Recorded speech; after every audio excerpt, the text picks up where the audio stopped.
اعوذ باللہ من الشیطان الرجیم بسم اللہ الرحمن الرحیم۔ آگے دیکھتے ہیں کہ رسول پاک نے فرمایا کہ تم میں سب سے افضل اور سب سے بڑھ کر قاضی جو ہیں کون ہیں؟ علی ہیں علیہ الصلوۃ والسلام۔ اور بڑا قاضی وہی ہو سکتا ہے جس کو سب سے زیادہ علم ہو، یعنی کہ مولا علی سب سے بڑے فقیہ بھی ہیں، عالم بھی ہیں، فاضل بھی ہیں، صوفی بھی ہیں، درویش بھی ہیں، ولی بھی ہیں، صحابی بھی ہیں، شہید بھی ہیں اور مولا بھی ہیں۔ حق ہے حق ہے حق ہے، بالکل حق ہے۔ صفحہ نمبر 733 پر یہ بات ہے، اس میں تو کوئی شک کی گنجائش ہی نہیں بھائی۔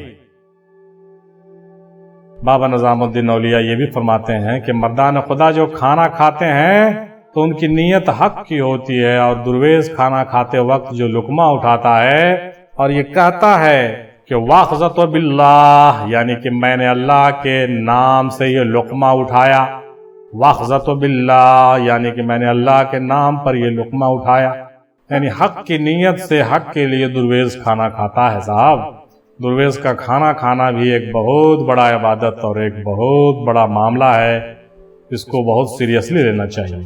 صفحہ نمبر 730 فائد الفائد۔ مریدوں کو چاہیے کہ وہ بھیک نہ مانگا کریں، اور یہ کہ خانقاہی آدمی کے لیے مناسب نہیں کہ وہ گداگری کرے۔ ہم نے بعض لوگوں کو دیکھا ہے گداگری کرنا بڑا اچھا سمجھتے ہیں، اور بہت سے لوگ آج کل اس کو شوق اور پیشہ بناتے ہیں۔ لہٰذا یہ نظام الدین اولیاء کی بات ہم نے کوٹ کیا کہ اپنے خانقاہوں میں اپنے دوستوں ساتھیوں اور اپنے پیر بھائیوں میں یہ بات بالکل عام کرنی چاہیے کہ خواجگان چشت نے ان چیزوں سے منع کیا ہے، یعنی مریدوں کو، یعنی جو مرید ہو جاتا ہے اس کو تو کسی بھی حال میں بھیک نہیں مانگنی چاہیے، اور یہ خانقاہی آدمی کے لیے بالکل ہی مناسب نہیں ہے، اس کو بند کرنا چاہیے۔ کوئی مرید کو یہ شوبہ نہیں دیتا ہے کہ وہ در در جا کے بھیک مانگے، یہ اچھی بات نہیں ہے۔ ہمارے دادا پیر مہمندی رحمۃ اللہ علیہ بھی بعض لوگوں کو بلکہ سختی کے ساتھ منع کرتے تھے، اپنے مریدوں کو بھی۔ کچھ مرید ایسے تھے جو گداگری کرتے تھے، لیکن آپ نے سختی کے ساتھ ان کو منع کیا اور اپنا کچھ کاروبار اور کچھ محنت کرنے کے لیے صلاح و مشورہ دیا ان کو، اور دیتے تھے۔ یہ بہترین چیز ہے، اس پر دھیان دینا چاہیے۔ حضرت محبوب الہی اور کیا کہتے ہیں؟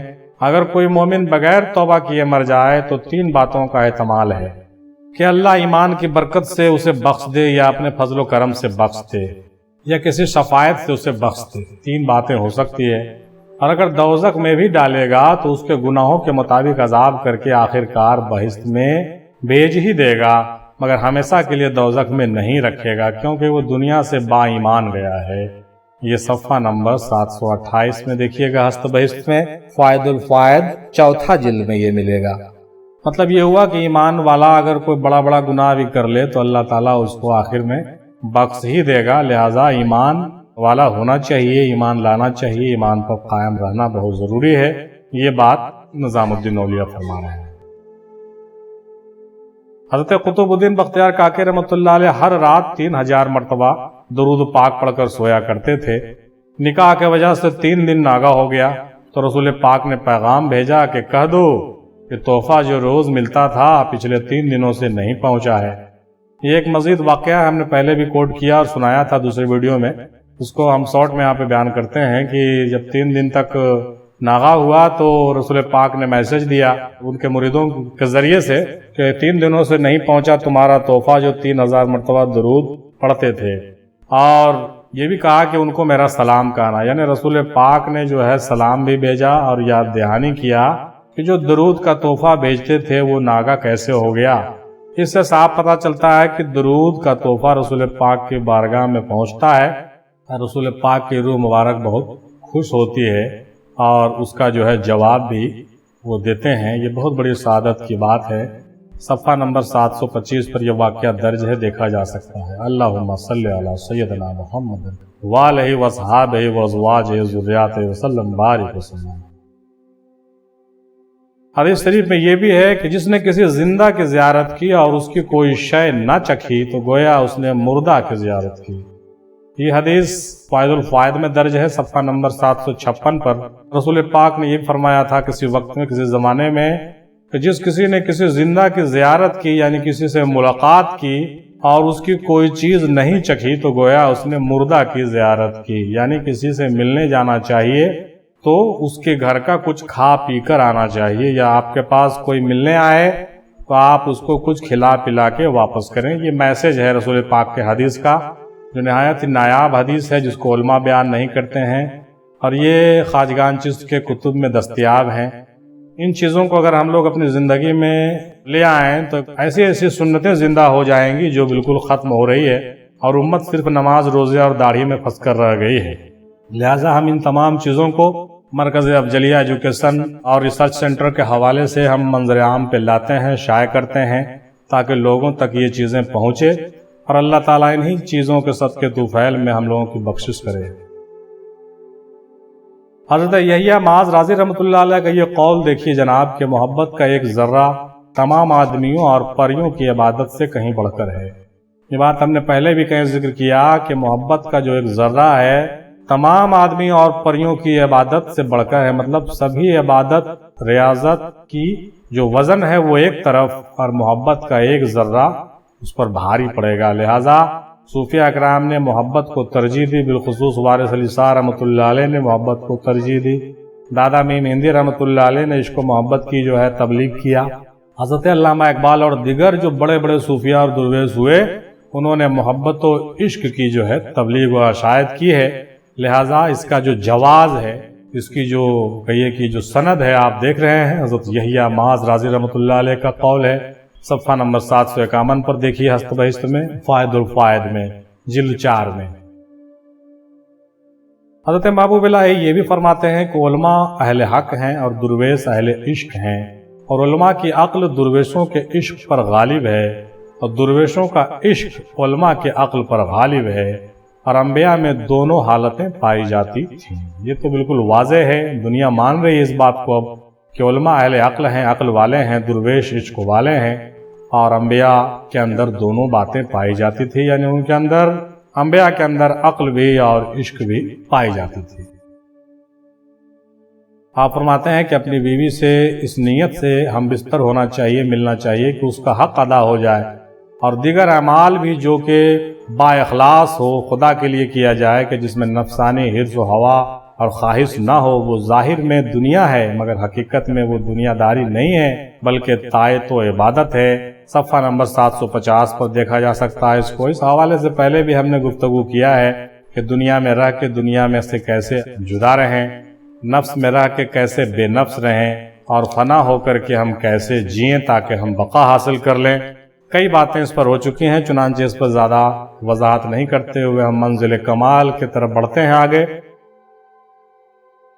حضرت شیخ نجیب الدین متوکل رحمۃ اللہ علیہ ایک ایسے بزرگ ہوئے کہ جن کو یہ معلوم ہی نہیں رہتا تھا کہ آج کون سا دن ہے اور کون سا مہینہ، کون سا سال ہے، یہ کہ غلہ کس بھاؤ بکتا ہے، کچھ پتہ ہی نہیں رہتا تھا، اور ہمیشہ مشغول الہی رہتے تھے اور غرق رہتے تھے۔ اور یہی کیفیت بابا فرید کے بارے میں بھی ہم نے کہیں پڑھی ہے کہ ان کو یہ پتہ نہیں رہتا تھا کہ کون سا دن ہے، کون سا مہینہ ہے، وہ گم رہتے تھے اور بالکل جو ہے ذکر الہی میں مشغول رہتے تھے۔ یہ ہے حضرت شیخ نجیب الدین متوکل رحمۃ اللہ علیہ۔ بعض اللہ والوں کی یہ کیفیت ہمیشہ دیکھی گئی ہے، اور عالم سکر میں بالخصوص تو الگ الگ کیفیتیں پیدا ہوتی ہے، اور عالم صحو یہ بھی کیفیتیں جداگانہ ہوتی ہیں، حال و مقام کی باتیں صوفیوں کی مختلف ہوتی ہیں۔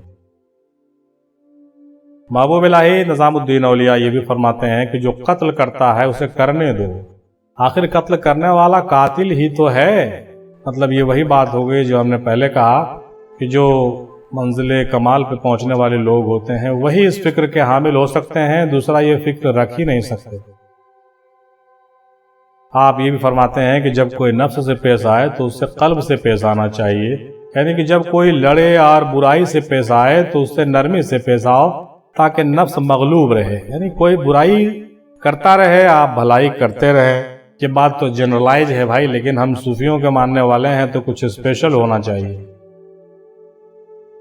جو پیر کا محب ہے وہ افضل ہے، چاہے وہ باقی چیز کرتا ہو یا نہیں کرتا ہو، مگر پیر و مرشد کا محبوب ہے تو ساری نعمت پا سکتا ہے۔ یہ بات ضرور دوبارہ سننا چاہیے آپ کو۔ صفحہ نمبر 739 پر یہ ہے کہ جو پیر کا محب ہے، پیر جس کو چاہتا ہے، پیر جس کو محبت کرتا ہے، تو بھائی مت کہیے اس کا مقابلہ کوئی نہیں کر سکتا، یعنی وہ افضل ہے، اور یقیناً وہ افضل ہی نہیں بلکہ افضل ہی ہے۔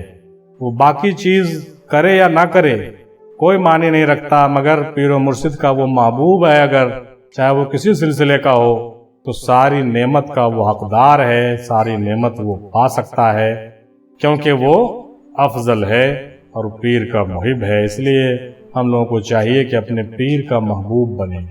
باقی چیزیں پیر جو ہے وہ سب کھینچ دیتا ہے، اگر آپ ان کے نظر میں اگر مقبول ہو گئے تو باقی ساری چیزیں مقبول ہو جائیں گی۔ اپنے نفس کے ساتھ لڑنا اور جہاد کرنا 70 سال کی عبادت سے بڑھ کر ہے بھائی۔ 739 صفحہ پر ہست بہشت میں اس کو دیکھیے۔ اپنے نفس کے ساتھ لڑنا اور جہاد کرنا 70 سال کی عبادت سے بڑھ کر، یعنی اگر آپ 70 سال عبادت کرتے ہیں تو اس کا ثواب اور محنت اس کا مقابلہ نہیں کر سکتی جو اپنے نفس کے ساتھ لڑ کر کے، مجاہدہ کر کے، کساکس کر کے اور اپنے نفس کو مغلوب کر کے آپ وہ چیز حاصل کر سکتے ہیں جو عبادت و ریاضت سے نہیں کر سکتے۔ یہ نہایت ہی ٹیکنیکل اور میکنیکل اور حکمت والی بات ہے، اور اس کو اگر کوئی زبردست ڈھنگ سے پکڑ لے تو پھر وہ آدمی 70 سال آگے نکل سکتا ہے۔ اور یہی وجہ ہے کہ بعض لوگ ورد وظائف اور ذکر عبادت کرتے کرتے بوڑھے ہو جاتے ہیں، اس جگہ پر نہیں پہنچتے جہاں پر نوجوان 7 دن میں یا 17 دن میں یا 27 دن میں یا 7 سال میں پہنچ جاتا ہے۔ وجہ یہی ہے، یہ حکمت کی بات ضرور نوٹ کر کے رکھیے اپنے ذہن میں۔ حضرت مولا علی کا قول دیکھیے کہ اپنے رفیقوں پر 1 درہم خرچ کرنا 10 درہم خرچ کرنے سے بہتر ہے۔ اگر 10 درہم رفیقوں میں خرچ کیے جائیں تو 100 درہم خرچ کرنے سے بہتر ہے، اور اگر رفیقوں میں 100 درہم خرچ کی تو گویا اس نے غلام آزاد کر دیا۔ یعنی یہ ہوا صاحب کہ اپنے دوستوں میں جو ہے پیسوں کو خرچ کیجیے، اپنے پیر بھائیوں اور اپنے خیر خواہوں اور اپنے دوستوں میں پیسے کو خرچ کیجیے۔ وہ کیا ہے، بڑی اہمیت کا حامل ہے، اور صرف یہی نہیں بلکہ غلام آزاد کرنے کے ثواب کے بارے میں جو ہے مولا علی نے کمپیئر کیا اس کو۔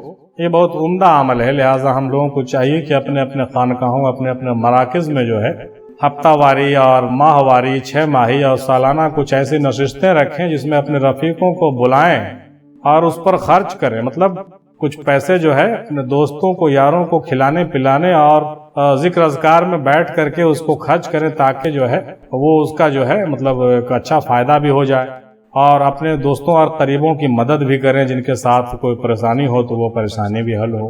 یہ مقصد ہے اس کا۔ آپ نے ارشاد فرمایا کہ رزق کے پیچھے کتے کی طرح مارے مارے مت پھرو، اگر کچھ مل جائے تو اس پر شیر کی طرح قابض ہو جاؤ، جس طرح شیر شکار پر حملہ کرتا ہے اور اگر مل جاتا ہے تو بہتر، ورنہ اس کا پیچھا نہیں کرتا۔ اسی طرح لوگوں کو بھی چاہیے کہ اگر دنیا طلب کریں تو تھوڑی کریں، نہ کہ اس کے خاطر پریشان حال دوڑے پھریں، مارے پھریں۔ یہ غلط بات ہے۔ یہ بہت عمدہ بات ہے کہ صاحب رزق کے پیچھے جو ہے کتے کی طرح نہیں پھریں۔ ٹھیک ہے، جو مل گیا اس کو پالیں، قبضہ کر لیں، کھائیں پیئیں، سارا حق ادا کریں، لیکن اس کے پیچھے دن رات دوڑتے رہنا، دن میں بھی دنیا داری، رات میں بھی دنیا داری، خواب میں بھی دنیا داری، باتھ روم میں بھی دنیا داری، نماز میں بھی دنیا داری، یہ تو غلط بات ہے۔ لہٰذا رزق کے وقت میں رزق پر دھیان دیں، محنت کریں، کمائے کھائیں، حصہ داری کریں، سب کچھ کریں، لیکن کتے کی طرح دوڑتے مت رہیں اس کے پیچھے۔ اپنے وقتوں کو ذکر و فکر اشغال کے لیے، اپنے وقتوں کو آخرت کی تیاری کے لیے لگانا ضروری ہے۔ حدیث شریف میں آیا ہے کہ کچھ ایسے لوگ بھی ہوں گے جن کو بہشت میں زبردستی نوری زنجیر میں باندھ کر لے جایا جائے گا۔ وہ لوگ کہیں گے کہ مولا مجھے بہشت نہیں چاہیے، بلکہ ہم نے تو تیری پرستش محض تیری محبت کے لیے کیا ہے۔ حکم ہوگا ٹھیک ہے، مگر دیدار اور وصال کا وعدہ بہشت میں ہی پورا ہوگا۔ دیدار اور وصال کا وعدہ کہاں پورا ہوگا؟ بہشت میں پورا ہوگا۔ یہاں پر یہ کنفیوژن بھی دور کر لینا چاہیے انسان کو کہ بعض لوگ یہ ہوا دیتے رہتے ہیں کہ میں تو بھائی مجھے جنت ونت نہیں چاہیے، میں جنت بھی نہیں چاہتا ہوں، دوزخ بھی مجھے کچھ نہیں غم ہے۔ ارے بھائی تو آپ جاؤ گے کہاں؟ کہیں تو جانا ہے۔ مطلب یہ ہوا کہ اگر آپ دیدار اور وصال کے لیے بھی عبادت کر رہے ہیں تو آپ کو جانا تو جنت میں ہی ہے. آپ نہ تو جنت کا انکار کر سکتے ہیں اور نہ ہی دوزخ کا انکار کر سکتے ہیں. یہ بات سمجھ لیجئے کان کھول کر کے. مطلب صاف ہو گیا. عبادت اور ریاضت آپ جنت اور جہنم کی وجہ سے مت کیجئے، بالکل صحیح بات ہے. دیدار اور وصال کے لیے کیجئے، لیکن آپ منزل کمال پر بھی پہنچ جائیں گے تو بھی آپ کو اللہ کے دیدار کا وعدہ کو پورا کرنے کے لیے بہشت میں جانا ہی ہوگا. آپ کو زنجیر نور کا پہنا کر کے کھینچ کر کے لے جایا جائے گا. آپ کو تیار رہنا چاہیے. You should be prepare. آپ کو بالکل تیار رہنا ہے، چونکہ جنت ایک بہت بڑی حقیقت ہے اور ساری مرادیں وہاں پوری ہونے والی ہیں، چاہے جس کی جو بھی مراد ہو.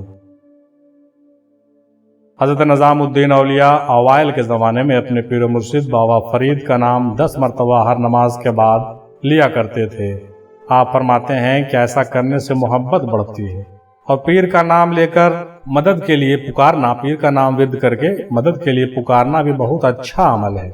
دیکھیے بھائی، اس کو نوٹ کر لیجئے. 769 اور 770 نمبر صفحہ پر آپ کو یہ ہست و بہست میں یہ بات مل جائے گی، اور اس کو دھیان سے آپ نوٹ کر کے سمجھ لیجئے کہ پیر کا نام ضرور لینا چاہیے. جب بابا فرید اپنے پیر کا نام 10 مرتبہ ہر نماز کے بعد لیا کرتے تھے تو ہم لوگوں کو کیا چاہیے؟ اپنے پیر کا نام 100 مرتبہ، 500 مرتبہ، 1000 مرتبہ لینا چاہیے. آپ ہی بتائیے کیا نہیں لینا چاہیے؟ ضرور لینا چاہیے. ورد زبان اس کو کرنا چاہیے. اور ہمارا یہ پریکٹیکل بھی ہے. ہم نے دیکھا ہے کہ جتنا فیض اور مدد دوسرے ناموں سے نہیں ملتی، اتنا فیض اور مدد اور راحت اور ذوق پیر کے نام سے ملتی ہے. اس لیے اپنے پیر کا نام لے کر کے یا مرشد کہہ کر پکارنا چاہیے. یا مرشد، یا مرشد، یا مرشد المدد. آپ 13 سال تک اپنے پیر کی صحبت میں رہے اور پیر کے خانقاہ میں نعت پڑھتے تھے. پیر کے خانقاہ میں نعت پڑھتے تھے.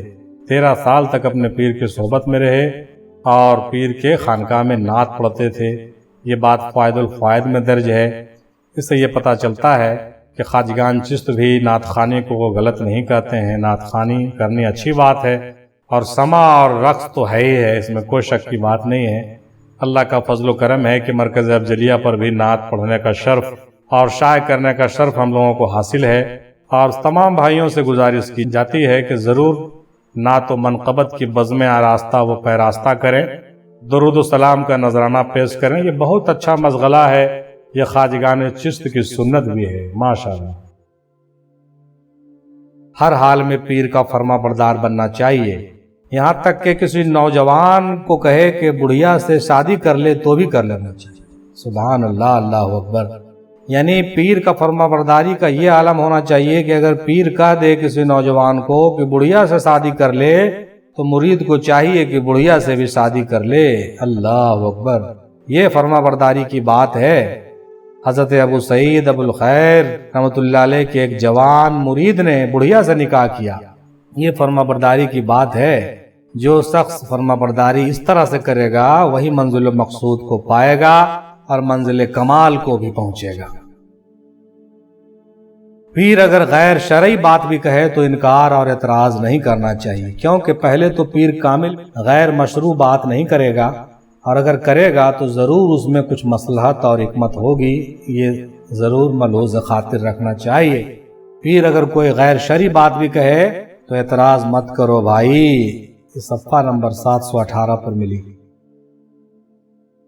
انسان کو نرم دل ہونا چاہیے اور خلقت کے ساتھ شفقت سے پیش آنا چاہیے. رسول خدا صلی اللہ تعالی علیہ وسلم نے حضرت ابو بکر کو فرمایا، یعنی بے شک ابو بکر سیف ہیں، یعنی وہ آدمی جو جلدی رو دے اور جس کا دل نازک ہو وہ بہتر ہے. مطلب کیا ہوا؟ حضرت ابو بکر کا دل بڑا نرم تھا اور نرم لوگ رسول پاک کو بھی بہت پسندیدہ تھے. چنانچہ یہ بات جو ہے اچھی ہے کہ کوئی انسان کا دل نرم ہو، اور جو شخص بہت جلدی رو جاتا ہو، جس کی آنکھوں سے جلدی آنسو بہہ جاتے ہوں، وہ شخص کہیے کہ مطلب اہل سیف ہے، یعنی نرم دل کا ہے اور جو ہے نازک دل کا ہے، اور یہ اللہ رسول کو بڑا پسند ہے. یہ بات صفحہ نمبر 766 پر ملی. کسی کی ہجو اور برائی کرنا غلط ہے، گناہ ہے۔ خرابی اور حسد اور تعصب یا غیبت اور مکاری ہو سکتا ہے، مگر کسی کی سچی مدح اور تعریف کرنا خود خلقی اور تواضع ہے۔ یہ بات بھی ضرور سوچنا چاہیے کہ ہجو اور برائی گناہ تو ہے ہی ہے، حسد اور تعصب ساری باتیں، مکاری ہو سکتی ہے، غلط ہو سکتی ہے، غیبت، لیکن کسی آدمی کی سچی تعریف کرنا ایک خوش خلقی ہے، اخلاق کی بات ہے اور یہ تواضع کی بات ہے۔ بعض لوگ کسی کی تعریف کرنے کو بھی غلط سمجھتے ہیں اور اس کو جو ہے غلط نام دے کر کے پیش کرتے ہیں، اور اس کو ہمیشہ یہی سمجھتے ہیں کہ یہ جو ہے چاپلوسی کرتا ہے، جھوٹ بولتا ہے، مارکیٹنگ کرتا ہے، بہت طرح کی بات لوگ الزام کے طور پہ لگا دیتے ہیں۔ لیکن ان کو سوچنا چاہیے کہ اللہ کے رسول نے فرما دیا کہ سچی تعریف کرنا جو ہے کیا ہے، یہ خوش خلقی اور اچھے اخلاق کی علامت ہے اور ایک تواضع کی بات ہے۔ یعنی متکبر انسان کسی کی تو تعریف کر ہی نہیں سکتا، اور ایک بد اخلاق انسان بھی کسی کی تعریف نہیں کر سکتا ہے۔ یہ آپ نوٹ کر کے ڈائری میں رکھ لیجئے، یہ صفحہ نمبر 766 پر درج ہے، اور ان باتوں کو سمجھیے اور سیکھیے اور دوسروں کو بھی بتائیے۔ آپ فرماتے ہیں کہ توبہ کرتے وقت ہر گناہ سے مناسبت میں معذرت کرنی چاہیے اور دشمنوں کو خوش کرنا ضروری ہے۔ یعنی توبہ کرتے وقت گناہ سے مناسبت میں معذرت کرنی چاہیے، مطلب یہ نہیں کہ صرف استغفار توبہ استغفر اللہ کر رہے ہیں، صرف فارمیلٹی مینٹین کر رہے ہیں، یہ غلط بات ہے۔ خواجگان چشت اور صوفیہ کرام کا یہ جو بات ہے بہت ہی قابل قدر ہے کہ آپ جب استغفار کیجئے تو گناہوں کی مناسبت سے کیجئے، مطلب ہر استغفار پر آپ کو گناہ یاد آئے اور ہر گناہ پر استغفار کیجئے، ہر گناہ کو یاد کر کے توبہ کیجئے، تو اس توبہ کی بات ہی کچھ اور ہوگی، وہ سچی توبہ ہوگی۔ اور دشمنوں کو بھی خوش کرنا ضروری ہے، مطلب آپ کو دشمنوں سے بھی بیر نہیں رکھنا ہے، کوشش کیجئے کہ آپ اس سے ایسا بیہیو کریے، اس سے ایسا میل رکھ لیجئے تاکہ وہ آپ سے خوش ہی رہے، کتنا بھی دشمن ہو وہ آپ سے، حالانکہ بہت سے دشمن ایسے ہوتے ہیں جو زندگی بھر خوش نہیں ہو سکتے ہیں، یہ حقیقت ہے، لیکن آپ اپنے جانب سے جو ہے ایک تو اللہ تعالیٰ سے استغفار کیجئے، توبہ کیجئے، اور یہ کہیے کہ بھائی وہ جو ہے اس کے اندر سے میری نفرت جو ہے نکل جائے، ہمارے دل سے بھی اس کی نفرت نکل جائے، وہ تو نکل جائے گا، لیکن اس کے بعد بھی جہاں تک مناسب ہو، جب وقت و محل بنے، ضرور اس کے سامنے ہونا چاہیے، اس سے ملنا چاہیے تاکہ اس کو بھی اچھا محسوس ہو، باقی اس کا عمل اس کے ساتھ، ہمارا عمل ہمارے ساتھ۔ پہلے ہی اتنا مشہور نہیں ہونا چاہیے کہ اگر مشہور ہو جائیں تو ایسا ہونا چاہیے کہ قیامت کے دن رسول اللہ کے روبرو شرمندہ نہ ہونا پڑے۔ یہ شہرت کی بات نکل گئی ہے، جس میں خواجگان چشت فرماتے ہیں 762 نمبر صفحہ فائد الفائد میں کہ مشہور ممکن ہے نہ ہو تو اچھا ہے، پہلے ہی اتنا مشہور نہیں ہونا چاہیے، اگر مشہور ہو بھی جائیں، مشہور ہونا کوئی بری بات نہیں ہے، اگر مشہور ہو بھی جائیں تو ایسا ہونا چاہیے کہ قیامت کے دن رسول پاک کے سامنے شرمندہ نہ ہو، مطلب جھوٹی شہرت آپ نہیں حاصل کریں، سچی شہرت حاصل ہو کوئی بات نہیں، سچی مقبولیت حاصل ہو کوئی بات نہیں۔ یہ اگر کوئی مقبولیت حاصل ہو اور بہت ریاکاری میں اور غلط طریقے سے حاصل ہو تو آپ یہ سوچیے کہ کیا رسول پاک کے سامنے آپ کر پائیے گا، تو یہ بڑے ہی جو ہے غور کی بات ہے۔ مطلب آپ اتنا ہی رہیے جتنا آپ ہیں، اپنی سچائی کے ساتھ رہیے، دنیا کے سامنے بھی آپ ویسے ہی رہیے جتنا اللہ رسول کے سامنے رہیے، مطلب یہی ہوا۔ حضور محبوب الہی رحمۃ اللہ علیہ فرماتے ہیں کہ کیا قوت اور حوصلہ ہے کہ خلقت سے گوشہ نشینی اختیار کر کے یاد الہی کی جائے، یعنی کہ یہ بات ٹھیک نہیں ہے کہ تنہائی میں عبادت کرے، بلکہ بلند حوصلہ تو یہ ہے صاحب کہ خلقت میں رہ کر یاد الہی کیا جائے، یعنی سب کا حق ادا کرنا چاہیے۔ دیکھیے یہی بات ہم ایسا ہی کہتے تھے اپنے آڈیو میں، تو بعض لوگ شکایت کرتے تھے کیا بات کرتے ہو، قرآن حدیث کا حوالہ دو، بزرگوں کا حوالہ دو۔ بھائی ہماری عادت تو یہ ہے کہ جب ہم بات کرتے ہیں تو بالکل بنا دلیل کے بھی بات کرتے ہیں، تو کوئی دلیل نہیں دیتے ہیں، اپنا موڈ میں آ گیا کہ کوئی دلیل نہیں دینا ہے تو کوئی دلیل نہیں دینا ہے، آپ کو ماننا ہے تو مانیے، نہیں ماننا مت مانیے، لیکن جب ہم دلیل دینا شروع کرتے ہیں تو ہر بات پر ایک ایک دلیل ہم آپ کو دیتے ہیں، آپ دیکھیے، اور میرے دلیل کو الگ سے آپ اپنی ڈائری میں نوٹ کیجیے، ہمارے گفتگو میں دلیل مت ڈھونڈیے، آپ کو ماننا ہو مانیے، نہ ماننا ہو مت مانیے۔ چنانچہ اس موضوع پر ہم پہلے بھی بات کر چکے ہیں کہ بلند حوصلہ کی بات یہ ہے کہ خلقت میں رہ کر یاد الہی کی جائے، گوشہ نشینی کرنا کوئی بڑی بات نہیں ہے، مخلوق کے ساتھ رہ کر کے خالق کا ذکر ہو، خالق کی یاد ہو۔ یہ بات صفحہ نمبر 763 پر دیکھ سکتے ہیں ہست بہست میں، جس کے حوالے ہم پیش کرتے جا رہے ہیں۔ مطلب یہ ہوا کہ جب ہم حوالے پیش کرتے ہیں تو سب چیز کا حوالہ پیش کرتے ہیں، اور جب ہم نہیں کرتے ہیں تو آپ ہم سے ڈھونڈیے بھی مت اور مانگیے بھی مت. ماننا ہے تو مان لیجئے, نہیں ماننا ہے تو مت مانیے, اس کا ہم کو زیادہ فکر نہیں ہے. انشاءاللہ تعالی آگے کی بات دیکھتے چلیے. فرمایا کہ جس طرح بے موقع شہوت رانی حرام ہے, اسی طرح بے موقع ناراض ہونا بھی حرام ہے. اور اگر کوئی شخص دوسرے پر ناراض ہو اور وہ برداشت کر جائے تو نیکی اس کو حاصل ہوگی جو برداشت کرتا ہے, نہ کہ اس کو جو ناراض ہوتا ہے. بہت عمدہ بات ہے. یعنی جس طرح سے بے موقع شہوت رانی اور زناکاری حرام ہے, اسی طرح بے مطلب کا کسی سے ناراض ہونا بھی حرام ہے. جی نوٹ کیجئے اس کو. اور اگر کوئی شخص دوسرے پر ناراض ہو جاتا ہے تو جو برداشت کرتا ہے وہ نیکی والا ہو جائے گا, اس کے نامہ اعمال میں نیکی لکھی جائے گی. اگر آپ کسی پر بے مطلب کا ناراض ہیں تو جو برداشت کر رہا ہے وہ نیکی اس کے کھاتے میں چڑھ رہا ہے. لیکن آپ جس پر ناراض ہیں وہ تو فائدے میں ہے, آپ جو ناراض ہیں آپ کو نقصان ہو رہا ہے کیونکہ آپ کے کھاتے میں نیکی نہیں جا رہی ہے. یہ سب بات جو ہے بیہیویئر کے حوالے سے, اخلاق کے حوالے سے غور و خوض کیجئے, سمجھنا چاہیے. آپ نے فرمایا کہ کرامت پیدا کرنا تو کوئی بات نہیں, مسلمان راسترو اور بیچارہ گدھا ہونا چاہیے. کرامت حاصل کرنا, ہوا میں اڑ جانا, کسی کے دل کی بات کو پتہ کر لینا, خوب لمبے لمبے خواب دیکھنا, خوب بیان کرنا, یہ کرنا وہ کرنا, نور دیکھنا, یہ چمک وہ چمک, ہواؤں میں اڑنا, عالمین کی سیر کرنا, یہ سب نظام الدین اولیاء فرماتے ہیں کہ یہ کیا بڑی بات ہے صاحب. ارے مسلمان کو بالکل راست رو, سیدھا, سچا اور بیچارہ فقیر ہونا چاہیے. واہ سبحان اللہ, کیا بات نظام الدین اولیاء فرما رہے ہیں. مسلمان کو سیدھا, سچا, بیچارہ, گدھا ہونا چاہیے.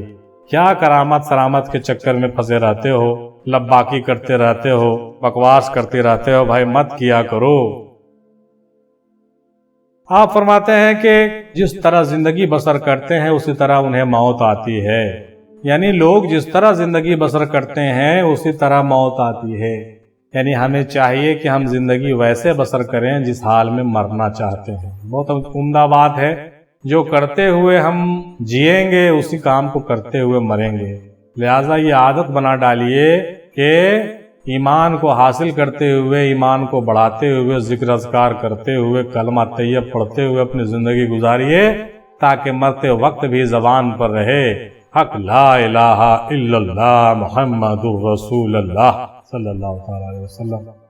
کیونکہ نظام الدین اولیاء فرماتے ہیں کما تعیشون تموتون, یعنی جس طرح زندگی بسر کرتے ہیں اسی طرح انہیں موت آتی ہے. جس طرح جیو گے اسی طرح مرو گے. روایت میں ہے کہ مولا علی نے اپنے بیٹے امام حسن علیہ السلام کا نام حزن رکھا تھا اور امام حسین کا نام علیہ السلام کا نام حرب رکھا تھا, مگر بعد میں رسول پاک نے ان کو بدل کر کے حسن اور حسین رکھ دیا. یہ دیکھیے ایک نہایت ہی تحقیقی بات سامنے آ گئی ہے کہ حسنین کریمین کا نام پہلے مولا علی نے حزن اور حرب رکھا تھا, لیکن بعد میں رسول پاک نے پتہ نہیں کیا ہوا, کچھ باتیں اوپر سے آئیں, جبرائیل امین نے کچھ کہا یا کیا, اللہ عالم بالصواب, حسنین کریمین کا نام امام حسن اور امام حسین رکھا گیا. یہ صفحہ نمبر 791 پر شائع ہوئی ہے, درج ہے, اس کو دیکھ سکتے ہیں. چاہے کوئی کتنا بھی بڑا عالم کیوں نہ ہو, مگر جب تک بیعت نہ ہو وہ کامل حال شیخ نہیں ہو سکتا. صفحہ نمبر 786 پر دیکھیے, خواجگان چشت کہتے ہیں کہ کتنا بھی بڑا آپ حافظ ہو جائیں, عالم ہو جائیں, قاری ہو جائیں, فاضل ہو جائیں, مفتی ہو جائیں, علامہ ہو جائیں, پروفیسر ہو جائیں, بیرسٹر ہو جائیں, کچھ بھی ہو جائیں, جب تک آپ بیعت نہیں ہوں گے کامل حال شیخ نہیں ہو سکتے, یعنی منزل کمال پر نہیں پہنچ سکتے. یعنی مطلب یہ ہوا کہ پہلے تو بیعت لینا بہت انیوارج ہے, نیسیسری ہے, بعد میں منازل کو طے کر کے منزل و مقصود پر کوئی آدمی پہنچتا ہے تبھی وہ منزل کمال کا حامل ہوتا ہے, منزل کمال کا مدعی ہوتا ہے اور اس کا مالک ہوتا ہے. دنیاوی اقبال بھی ایک قسم کی حجاب ہے. بے شک دنیا کا جو مقبولیت ہے, جو اقبال ہے, ایک قسم کا حجاب ہے, اس سے کوئی انکار نہیں کر سکتا ہے میرے بھائی. لیکن اللہ تعالیٰ جس کو مقبول کرتا ہے اس کو دنیا میں بھی اقبال بڑھا دیتا ہے, اقبال بنا دیتا ہے, اور آخرت میں بھی مقبول بارگاہ کر دیتا ہے. یہ اس کی مرضی کی بات ہے. اور بعض لوگوں کو دنیا میں گمنام بھی رکھتا ہے اور آخرت میں اقبال دے دیتا ہے. تو کوئی بات نہیں، یہ اللہ کی مرضی کی بات ہے۔ البتہ خواجگان چشت یہ کہنا چاہتے ہیں کہ یہ ایک حجاب ہے، یقیناً حجاب ہے، جس طرح سے علم ایک حجاب ہے، عمل ایک حجاب ہے، اقبال بھی ایک حجاب ہے، شہرت بھی ایک حجاب ہے، دنیا بھی ایک حجاب ہے۔ بہت سارے ایسے حجابات ہیں جس سے سالک کو پرہیز کرنا چاہیے، لیکن جو سالک تمام حجابات کو چاک کر چکا ہو، اس کو دنیا ملے تو بھی واہ واہ، دولت ملے تو بھی واہ واہ، فقر ملے تو بھی واہ واہ، اقبال ملے تو بھی واہ واہ، اور اگر اس کو گوشہ نشینی اور خلوت ملے تو بھی واہ واہ، جلوت ملے تو بھی واہ واہ۔ یہ ایک الگ موضوع ہے اور ایک الگ ٹاپک ہے، چنانچہ یہ کوڈ کریے اور سمجھیے اور وسیع نظری سے سمجھیے، لکیر کا فقیر مت بنیے۔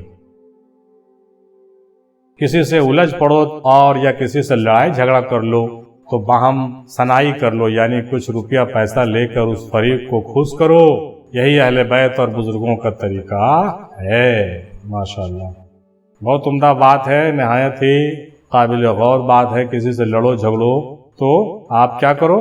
لڑائی جھگڑا کو ختم کرو، پیسہ کوڑی لے کر کے معاملہ کو رفع دفع کرو، اس کو پھنسا کر کے مت رکھو اور جھمیلے میں ڈال کر کے مت رکھو، اور یہ نہیں کہو کہ بعد میں جو ہوگا دیکھا جائے گا، چھوڑو ابھی نہیں۔ اہل بیت اکرام کا یہ طریقہ اور بزرگوں کا طریقہ یہ نہیں ہے۔ صفحہ نمبر 780 است بہشت میں یہ بات دیکھیے کہ خواجگان چشت نے اپنی مجلسوں میں کیسا ذکر کیا ان باتوں کا۔